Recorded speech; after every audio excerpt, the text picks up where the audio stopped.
Good day and welcome to the All-Day DevOps Conference. My name is John Stecker. I am a customer success engineer at Sonatype, and I'll be your moderator today for this session. It is my pleasure to introduce our next speakers, Lauren Gill and Guillaume Camus. Lauren is a senior SRE, and Guillaume is a quality engineer, both at Mano Mano, the European leader in online DIY home and garden. Gentlemen, I will hand it over to you.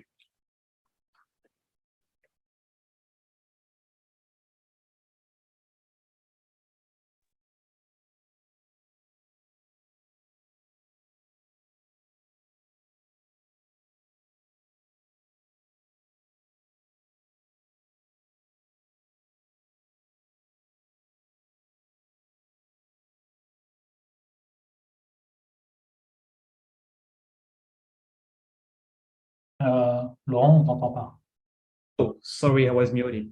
Let me just thank you, the All-Day DevOps organization, to have selected our subject about creating pipeline library.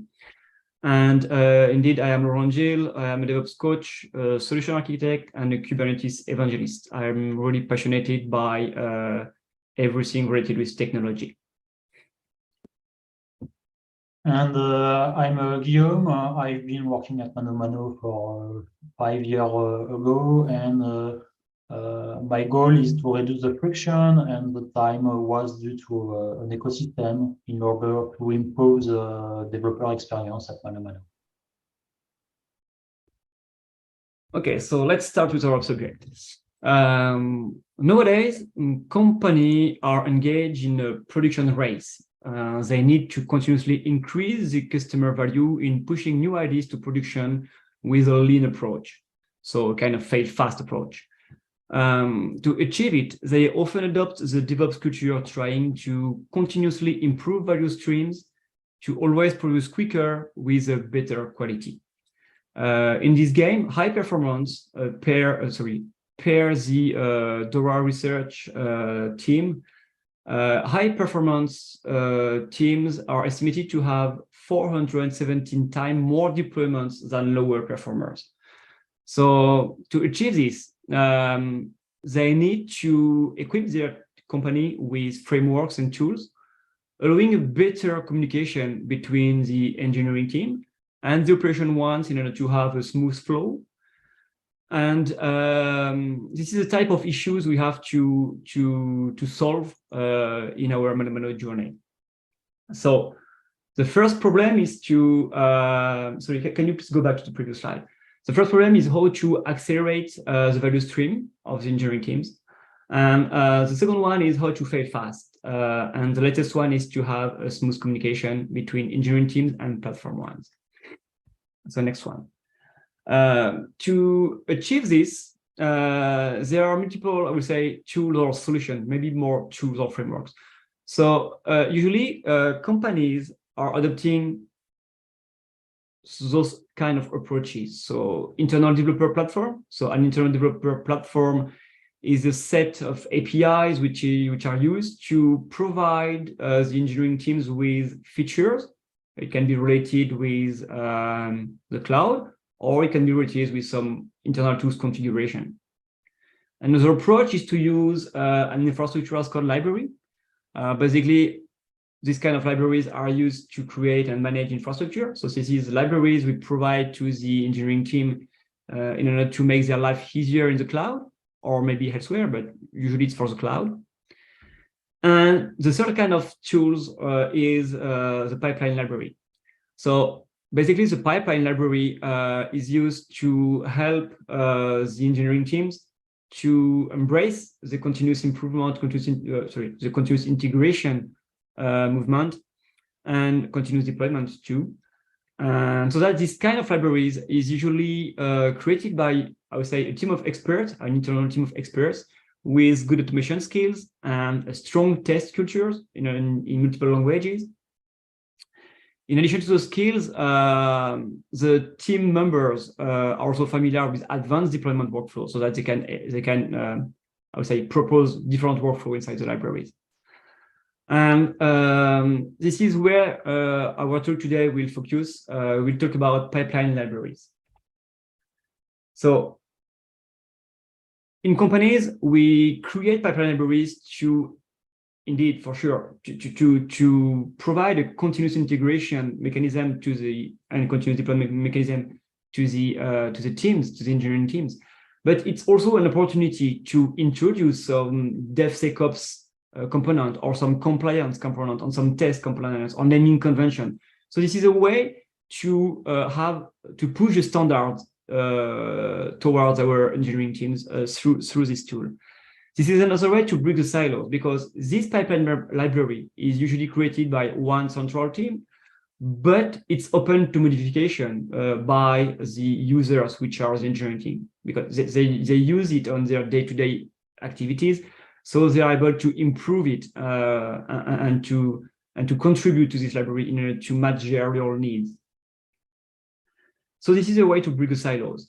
And finally, because it helps the operations and the developers to work together in a better way, an efficient way, it improves the overall life cycle or cycle time of the product and of the features.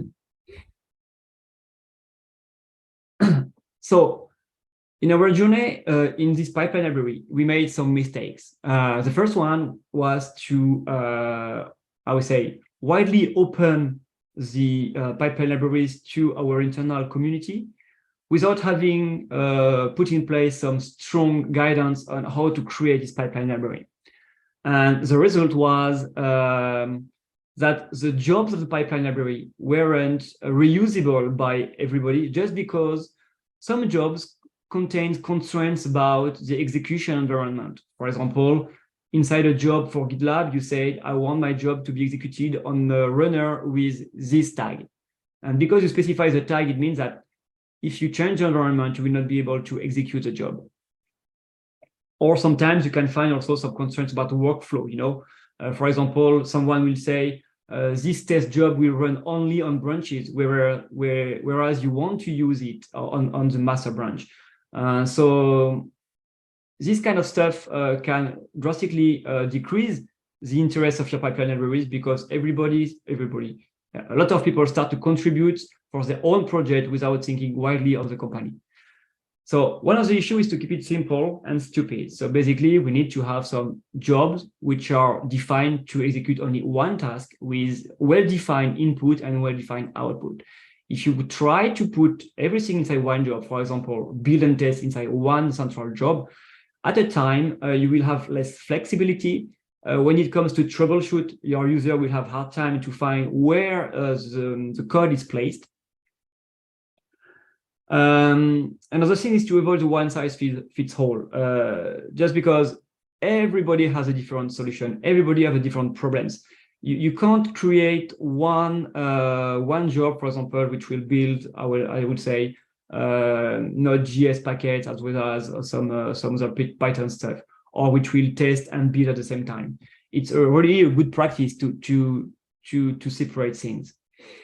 Another challenge is to create a portable library, because on some companies, for example, you start to work with Jenkins and then you will move to GitHub or GitLab. And if you created your library to be Jenkins-centric, for example, your library is written in Groovy, when you will want to move to another orchestrator, you will have a hard time to transform your code. So basically, when you create a library, it's cool to be able to get the library and use it on every orchestrator. And the last point is regarding the library developer. The library developer must be equipped with, I would say, a development environment which will allow him to develop and test the library's job locally.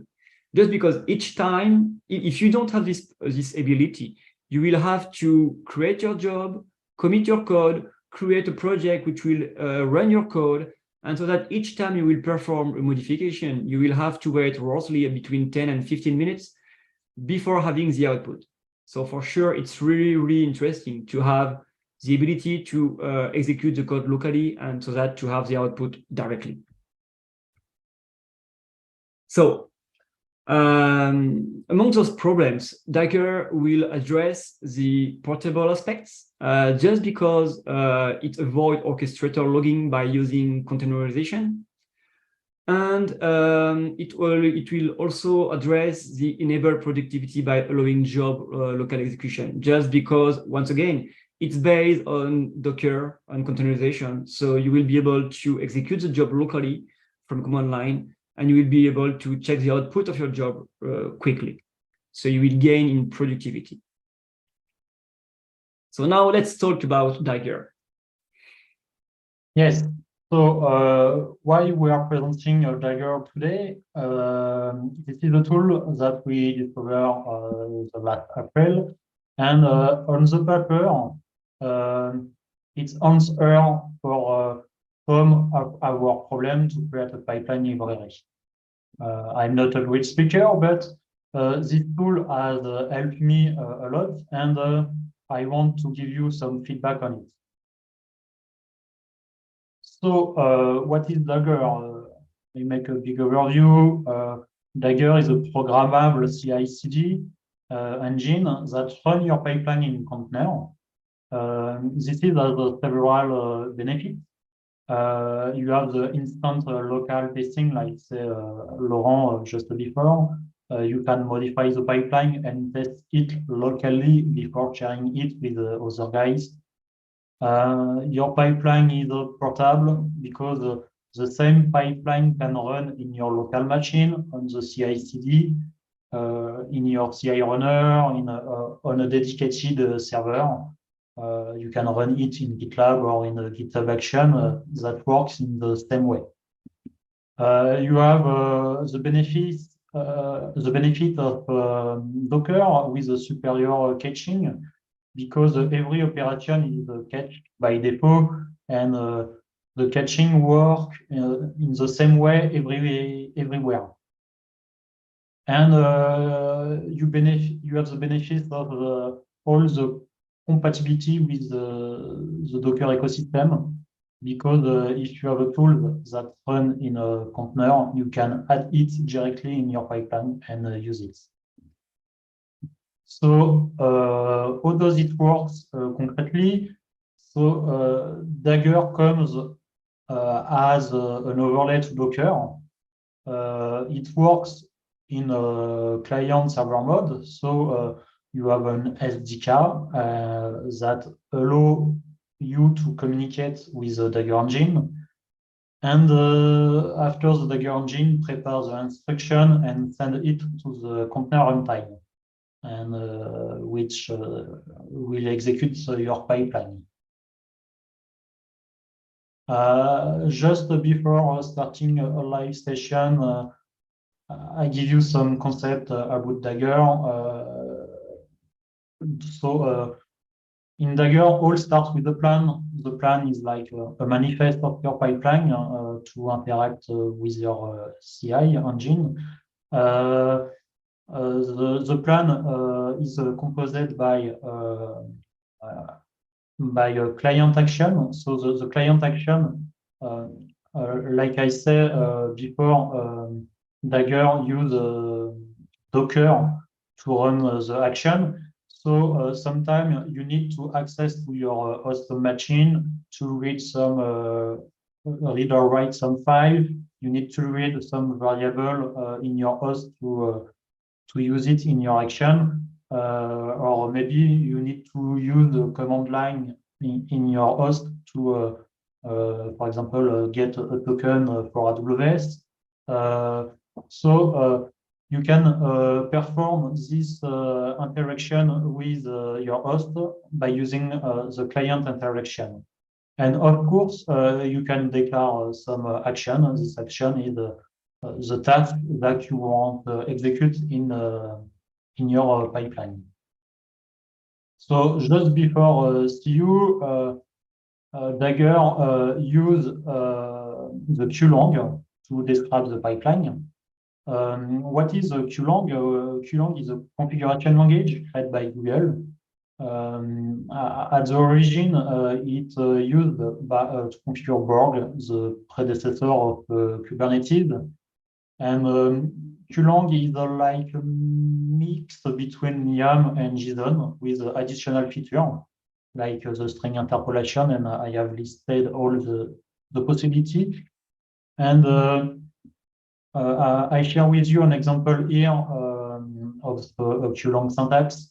For example, here I describe a person structure. This structure is composed by an age and a list of objects. Then we'll describe another structure, adult, which inherit from a person, but which add some constraints on the edges.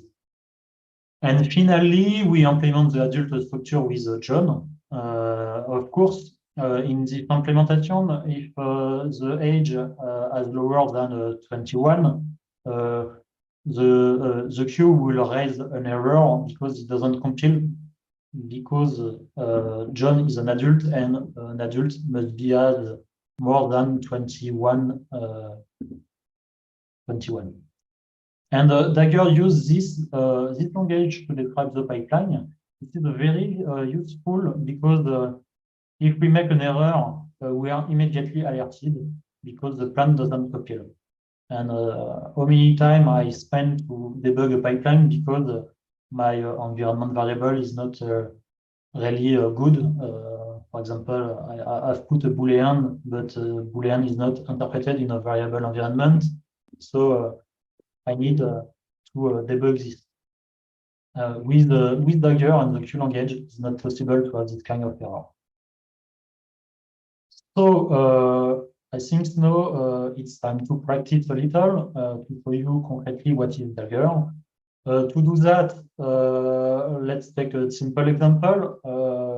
To make this presentation, we have used Markdown with Laurent.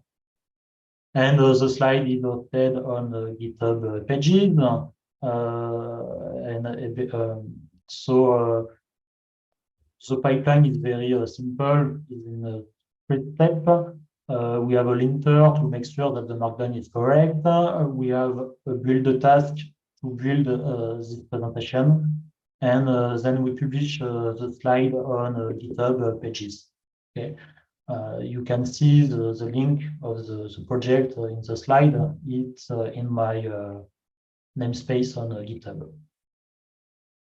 So all start with the plan.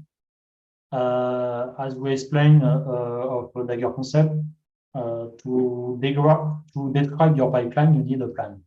Concretely, this plan looks like this. So maybe I can switch directly on the real plan. So here I can see we have the action to describe my pipeline, and I have here the client file system interaction to interact with my my file system. Okay.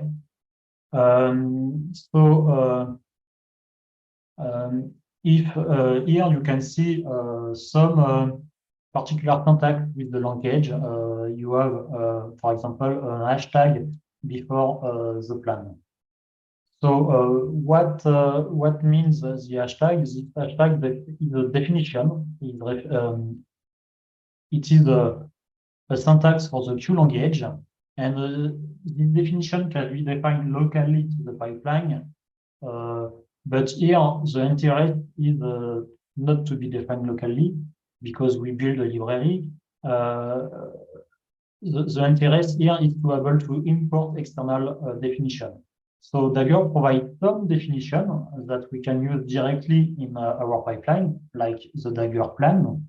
But you have also other kind of definition. And with Laurent, we decided to reuse this approach to create our library. Why? Because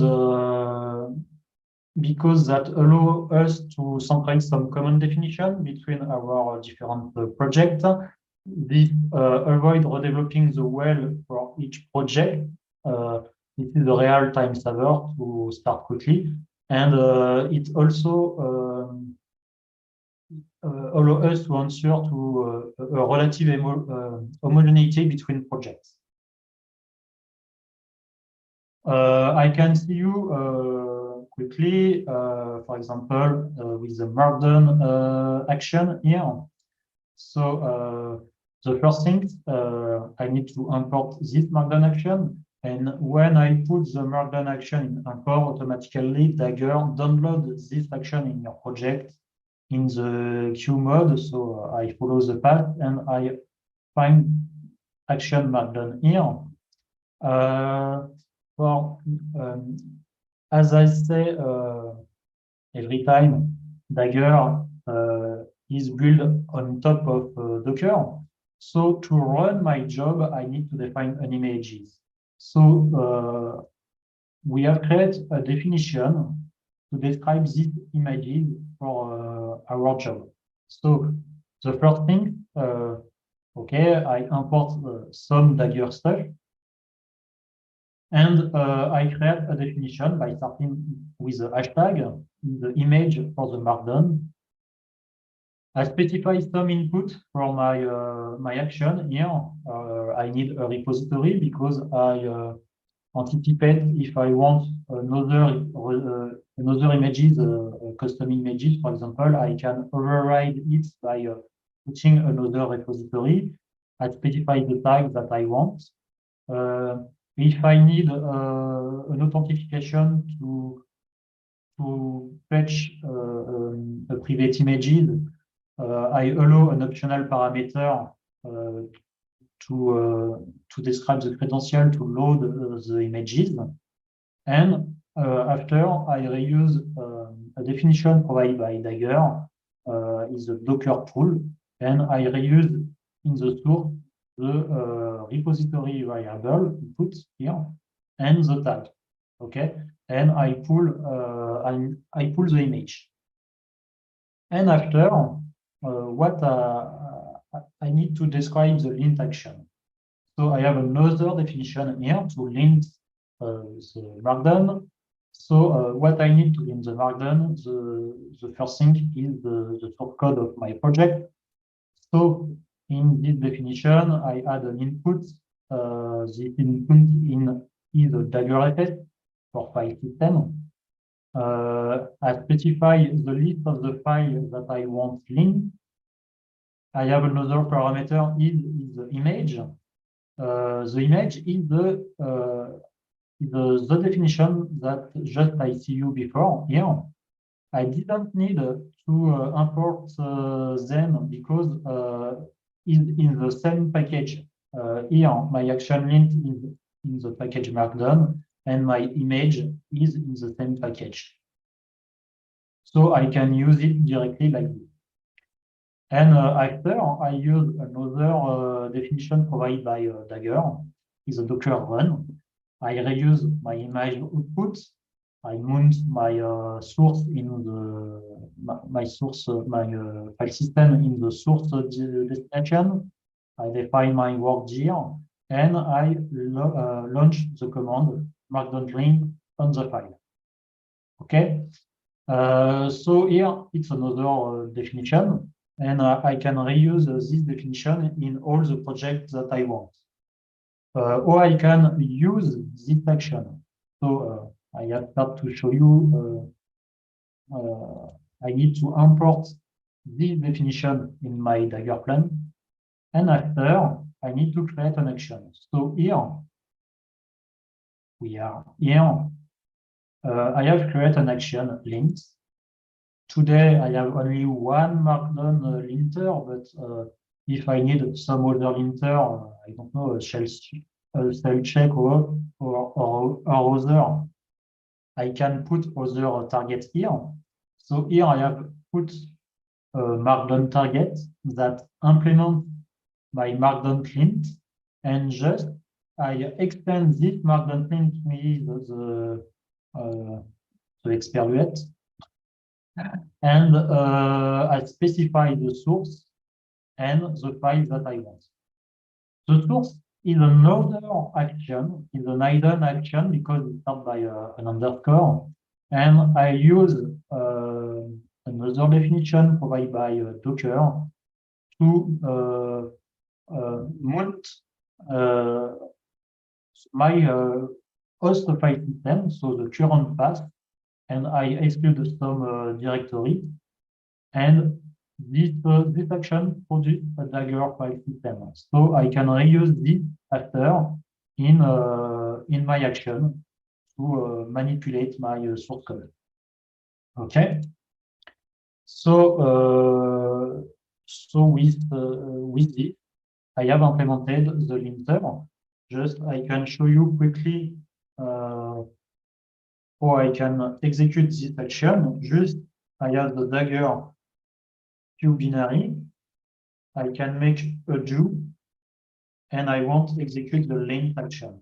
And automatically Dagger use the action name markdown image, and after play the linter. Okay.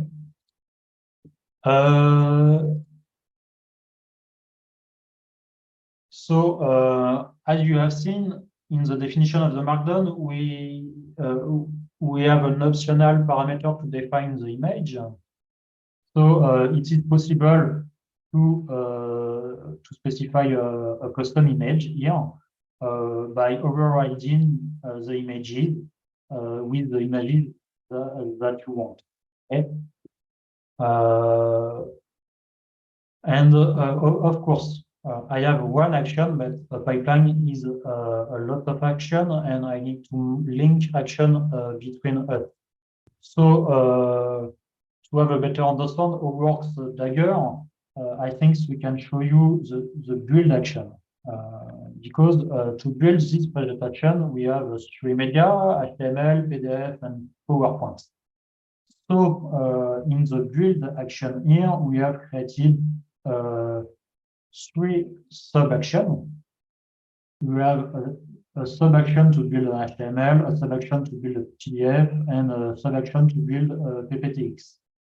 All of these actions extend another action, the mark build, and take some parameter. We take a source code, so we reuse the source provided by the hidden action. We specify the slide that we want, the markdown file that we want to transform in slide, the destination, the theme that we want, and the output type that we want. Okay. We have an exception on this in the HTML. The HTML doesn't take the hidden job because we have a particularity in this target. HTML is not a single file because we need CSS, images, and other.